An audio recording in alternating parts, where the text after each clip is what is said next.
कबड्डीपटू, reel star आणि आता खंडणी प्रकरणातील आरोपी पोलीस.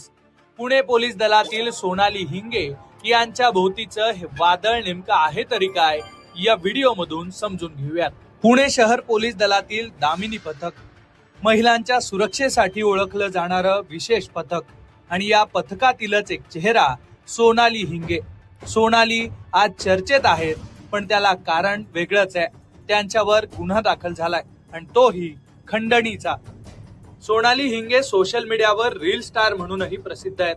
आत्मविश्वास, पूर्ण व्यक्तिमत्व आणि कडक पोलीस कर्मचारी अशी त्यांची ओळख आहे. पोलीस दलात येण्याआधी सोनाली हिंगे या एक कबड्डीपटू होत्या. मैदानावर झुंजार खेळ आणि जीवनात मोठं काहीतरी करण्याची जिद्द होती. वाणिज्य शाखेत पदवी, त्यानंतर स्पर्धा परीक्षेची तयारी सुद्धा त्यांनी केली होती. अधिकारी होण्याचं स्वप्न होतं, पण PSI परीक्षेत अपयश आलं.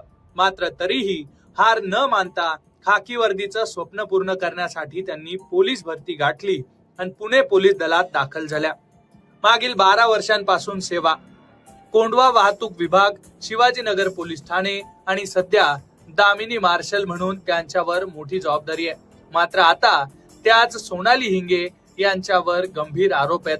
पुण्यातील एका प्रसिद्ध महाविद्यालयाच्या प्राचार्याला अटक करण्याची धमकी देत तब्बल 7 लाख रुपयांची खंडणी उकळल्याचा आरोप त्यांच्यावर आहे. या संपूर्ण प्रकरणात सोनाली हिंगे एकट्याच नाहीये, तर आणखी 2 पोलीस तिच्या मदतीला होते. पोलीस उपनिरीक्षक अजित बडे आणि कर्मचारी सुदाम तायडे या तिघांनी मिळून अतिशय धूर्तपणे एका 55 वर्षीय प्राचार्याला लक्ष्य केलं. पोस्को सारख्या गंभीर गुन्ह्यात अटक करण्याची धमकी देत त्यांच्यावर दबाव टाकला आणि त्यानंतर घाबरलेल्या या प्राचार्यांकडून तिघांनीही 7 लाख रुपये उकळले. खर तर त्यांना आधी 10 लाख रुपयांची मागणी केली गेली होती. मात्र तडजोडी अंती 7 लाख रुपये या तिघांनी स्वीकारले असा त्यांच्यावर आरोप आहे. विशेष म्हणजे या संपूर्ण प्रकरणात सोनाली हिंगे हीच मास्टर माइंड असल्याची चर्चा आहे. एका महाविद्यालयीन तरुणीला हाताशी धरून तिला कॉलेजमध्ये ऍडमिशन मिळवून देण्याचं आमिष दाखवलं आणि त्यानंतर संबंधित प्राचार्याशी जवळीक वाढवत हा कट रचल्याचा आरोप आहे. हा संपूर्ण प्रकार उघडकीस आल्यानंतर पोलिसांनी तातडीनं गुन्हा दाखल केलाय. मात्र पोलिसच अशा प्रकारे गंभीर गुन्ह्यात आरोपी ठरल्यानं सध्या खळबळ उडाली आहे. आणि त्यातही सोनाली हिंगे ज्या आदर्श पोलीस ठरू पाहत होत्या, कधी काळी चांगल्या कामांमुळे त्यांचं कौतुक करण्यात येत होतं, आता मात्र त्या खंडणीसारख्या गंभीर गुन्ह्यात आरोपी ठरल्यानं एकच खळबळ उडाली आहे. मागील 2 दिवसांपासून पुणे पोलीस सातत्यानं चर्चेत आहेत. वाघोली पोलीस ठाण्यातील 3 कर्मचाऱ्यांना निलंबित करण्यात आलंय. ITतील तरुण तरुणीला सेक्स रॅकेटमध्ये अडकवण्याची धमकी देत या पोलिसांनी त्यांच्याकडून 10 लाख रुपये उकळले होते.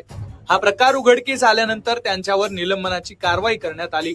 तर दुसरीकडे काडेपडळ पोलीस ठाण्यातील 2 पोलीस कर्मचारी ऑन ड्युटी दारूच्या नशेत सापडल्यामुळे त्यांच्यावरही निलंबनाची कारवाई करण्यात आली आहे. यातील एकानं पोलीस भरती बंदोबस्तावर असताना दारू पिऊन गोंधळ घातला होता, तर दुसऱ्यानं पोलीस ठाण्याच्या आवारात दारूच्या नशेत गाडी चालवत एका महिलेला उडवलं होतं.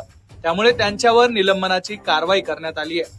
मात्र या सर्व प्रकारात महिलांच्या सुरक्षेसाठी काम करणाऱ्या दामिनी पथकातील पोलीसच आता कायद्याच्या कचाट्यात सापडलेत. प्रसिद्ध रील स्टार ते पोलीस दलातील दामिनी मार्शल सोनाली हिंगे यांचा हा प्रवास प्रेरणादायी की वादग्रस्त असा प्रश्न आता सर्वांना पडलाय.